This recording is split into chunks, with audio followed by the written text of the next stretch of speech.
નમસ્કાર, આપ જોઈ રહ્યા છો સાવજ ન્યૂઝ। વિસનગર ભાજપનો ભવ્ય વિજય ઉત્સવ કાર્યક્રમ કોટન શેડ ગંજ બજાર વિસનગર ખાતે યોજાઈ ગયો।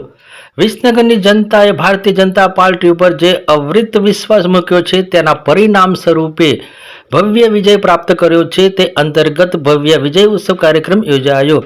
સ્થાનિક સ્વરાજ ચૂંટણી 2026માં વિસનગર નગરપાલિકામાં 36માંથી 36 બેઠકો પર ભવ્ય વિજય થયો, જ્યારે વિસનગર તાલુકા પંચાયતમાં 24માંથી 21 બેઠકો પર ભાજપે જીત મેળવી, જ્યારે જિલ્લા પંચાયતની 5 બેઠકો પર ભાજપનો જંગી જીત મેળવી છે।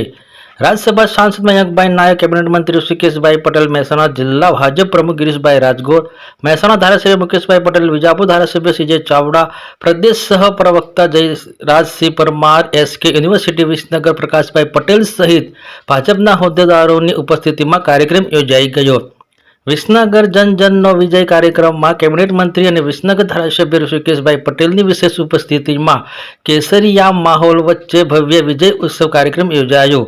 સેવા, સમર્પણ અને વિકાસના વિજય એટલે વિસનગરનો ઐતિહાસિક જનાદેશ ભવ્ય વિજય ઉત્સવ કાર્યક્રમ। વિસનગર ભાજપનો ઐતિહાસિક અને પ્રચંડ વિજય એ માત્ર આંકડાકીય જીત નથી, પરંતુ વિસનગર જાગૃત નાગરિકોના અવિરત વિશ્વાસ, વડીલોના આશીર્વાદ અને વિકાસના પંથ પર આગળ વધવાની લાગણીનું જીવંત પ્રતિબિંબ છે। આ ભવ્ય વિજય ઉત્સવ જનાદેશ બદલ પ્રત્યેક નાગરજનોને હૃદયપૂર્વક ઉપસ્થિત જિલ્લા પ્રમુખ ગિરીશભાઈ રાજગોર, ધારાસભ્યશ્રીઓ તેમજ જિલ્લા ભાજપ સંગઠનના હોદ્દેદારોએ વિસનગરની જનતાનો તેમજ ભાજપના દરેક કાર્યકર્તાઓનો આભાર માન્યો। આ પ્રસંગે કેબિનેટ મંત્રી અને વિસનગર ધારાસભ્ય ઋષિકેશભાઈ પટેલ ભાવુક સંબોધન કરતા જણાવ્યું કે આ વિજય વિસનગરની જનતાનો છે। જનતા જનાર્દનનો પ્રેમ અને વિશ્વાસ અમારા ઉપર મૂક્યો છે, તે અમારી નૈતિક જવાબદારીમાં અનેક ગણો વધારો કર્યો છે। લોકોની સુખાકારી, સુવિધા અને શહેરના સર્વાંગી વિકાસ માટે દિવસ રાત જોયા વગર મથવું એ જ અમારું લક્ષ્ય છે। અમે માત્ર સત્તા માટે નહીં, પણ સેવાની ભાવના સાથે લોકોની વચ્ચે રહીને કામ કરવા કટિબદ્ધ છીએ। ભાજપના મજબૂત સંગઠન અને જનતા વચ્ચેના અતૂટ સેતુના દર્શનનો વિજય છે। વિસનગર તાલુકા પ્રમુખ મેહુલભાઈ પટેલ તેમજ વિસનગર ભાજપ સંગઠનના હોદ્દેદારો, કાર્યકર્તાઓ દ્વારા ભવ્ય વિજય ઉત્સવ કાર્યક્રમનું ખૂબ સુંદર આયોજન કરવામાં આવ્યું। વિશેષ રિપોર્ટ રામભાઈ પટેલ, મહેસાણાથી।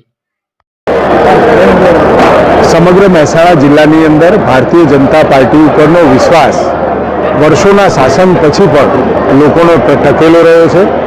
એ વિકાસની જીત છે। માનનીય નરેન્દ્રભાઈ મોદી સાહેબ 2001માં ગુજરાતની સત્તા સંભાળ્યા પછી એક યુગ પરિવર્તક તરીકે સમગ્ર દેશમાં અને ગુજરાતમાં એમને કામ કર્યું છે અને યુગ પરિવર્તનની શરૂઆત ભારતની થઈ છે। મહેસાણામાં પણ ભવ્ય વિજય કમળ ઉપર ભારતીય જનતા પાર્ટીએ ઉપર લોકોએ મૂક્યો છે, ત્યારે આ વિજય ઉત્સવ નહીં, પરંતુ જવાબદારીનો ઉત્સવ, દાયિત્વનો ઉત્સવ માટે આ કાર્યકર્તાઓ ભેગા થયા છે।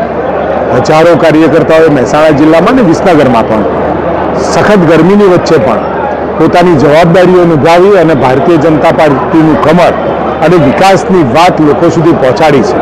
એનો જે વિજય છે અને આ દાયિત્વ ઉત્સવ છે।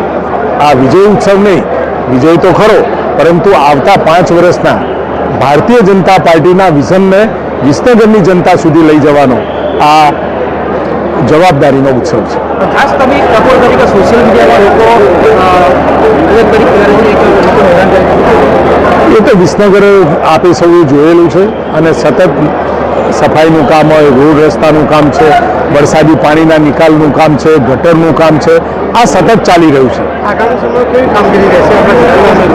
આગામી સમયમાં જે કામગીરી રહી છે એના કરતાં પણ ખૂબ ઝડપે વિસનગરમાં બાકીના કામ પૂરા કરી અને વિસનગરમાં દરેક રીતે ઇઝ ઓફ લિવિંગનો જે કન્સેપ્ટ આદરણીય નરેન્દ્રભાઈએ મૂક્યો હતો એ વિસનગર તાલુકામાં અને વિસનગર શહેરમાં સંપૂર્ણ રીતે આપણે કરવાનો પ્રયત્ન કરીશું। વિસનગરની વાત કરીશું, વિસનગર પહેલેથી ઉત્તમ હતું અને હજુ સર્વોત્તમ બનાવવાની દિશામાં અમે આગળ છીએ। ખાસ કરીને સાહેબ તાલુકામાં જે 3 સીટોનું ભાજપને નુકસાન થયું છે એ માટે આગામી રણનીતિ શું?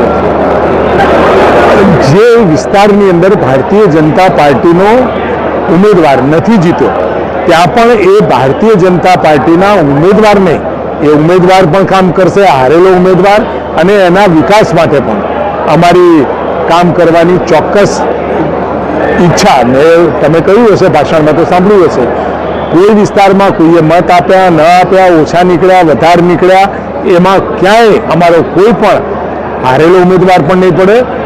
3 જ ઉમેદવાર જોકે હાર્યા છે, અને જીતેલા ઉમેદવારો પ્રત્યેક ઘરે જઈ, પ્રત્યેક મહેલામાં જઈ નાના મોટા વિષયોની યાદી સાથે આગામી 2027 પહેલાં એ પૂરા કરવાની કોશિશ કરશે.